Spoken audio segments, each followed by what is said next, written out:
আবার পুনরায় প্রলোভন করার জন্য চেষ্টা চালিয়ে যাচ্ছে। এর মাধ্যমে আমরা দেখেছি যে আনসার লীগ থেকে শুরু করে সাদ লীগ পর্যন্ত তারা সাদ বাহিনীকে আমাদের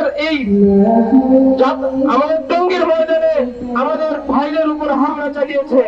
সেই সাদ লীগকে যারা প্ররোচনা দিয়েছে তাদেরকে আমরা চিহ্নিত করেছি এবং বোর্ডে তাদেরকে জানিয়ে দিয়েছি, কিন্তু তারপরেও তারা কেন তাদেরকে তাদের প্রলোভন করে রেখেছে।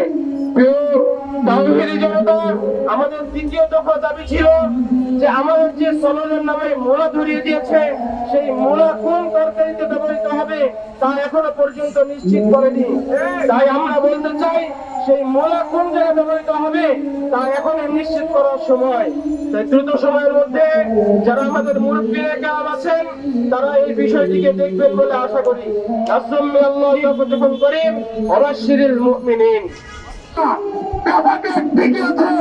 আমরা জানতে চাই, আর যদি এই সরকারকে অপসারণ করা না হয় পুরো বাংলাদেশের কওমি শিক্ষার্থীরা মাঠে নেমে আসবে। যেভাবে 5 আগস্ট পুরো বাংলাদেশ মাঠে নেমে এসেছিল, আবারও এই কওমি শিক্ষার্থীরা এই সরকারকে অপসারণ করার জন্য আবারও মাঠে নেমে আসবে ইনশাআল্লাহ।